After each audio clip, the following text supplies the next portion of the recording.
Hello, I'm Greg Jamian, and welcome to Home Health Care Corner.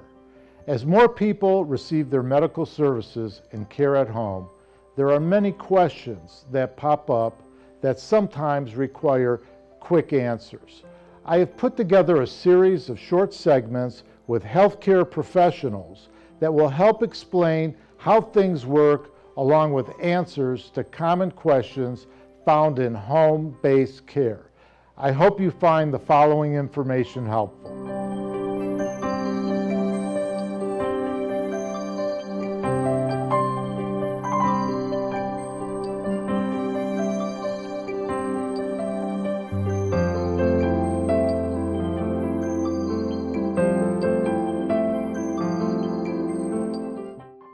Welcome to Home Health Corner. My name is Erin, and today we have with us Janet Alderman. She's a nurse of Ameristaff Home Nursing, and today we're going to discuss vitamin A. Thank you for being with us, Janet. Thanks for having me, Erin.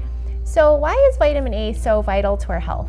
Vitamin A is very important it's an antioxidant, so it's very important in bone growth and in your vision, in your eyes, and it's also found in like surface linings like your respiratory tract and your urinary tract. So if you don't have enough vitamin A, you can have problems in those areas.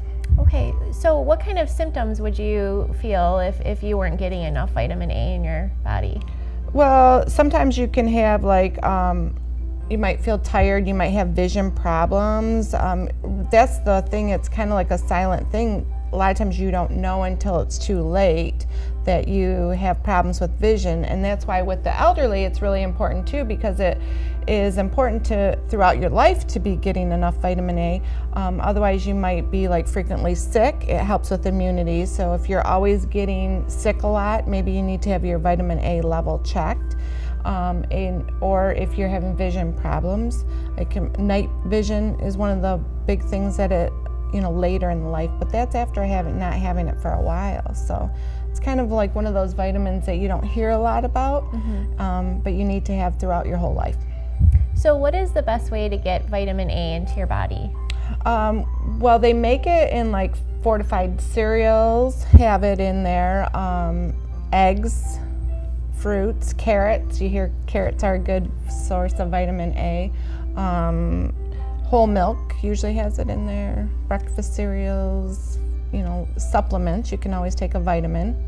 So, for example, the cereals, what would you want to see on the nutritional label to make sure that there's enough in there?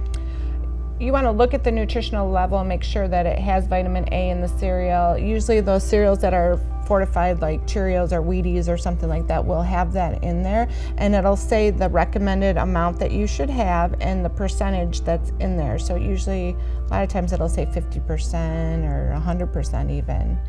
And the recommended amount is it really depends, but for females, the low end of normal is 2,300 units per day, and the high end's 10,000 units, and men usually should have 3,000 to 5,000 units.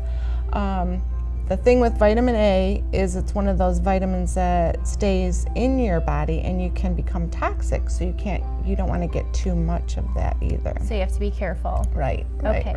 So because you do have to be careful, is it best to just start taking a supplement, or should you talk to your doctor first? Talk to your doctor about it. Make sure that if you're eating enough fruits and vegetables and you're drinking milk, you're probably getting enough in your diet. But if you're one of those people that doesn't like dairy products, or you don't like a lot of vegetables, that's when you could be having a problem. Okay, and how would they do blood work? How would they test for the vitamin A? Yep, it's just a simple blood draw. Yep. Okay, and is there anything else we should know about vitamin A? If you do have too much, you can get toxic, like we talked about before, and some of the toxic things can cause birth defects, osteoporosis because you can't get the D in enough. You could have shakiness, dizziness, those kind of central nervous system problems that you feel like your coordination's off or your balance is off. So if you're taking that supplement and you think you might have too much in your body, then you need to have that blood drawn again to make sure that you're not getting too much. So they have to find the right levels for you as well. Yep. Good. Yep. So have it monitored by your physician. Okay, so it's just important to have this in your body no matter what. Right. Okay. All right, great. Well, thank you, Janet. Thank you. And if you have any questions about vitamin A, feel free to contact us at AmeriStaff 248-288-2270.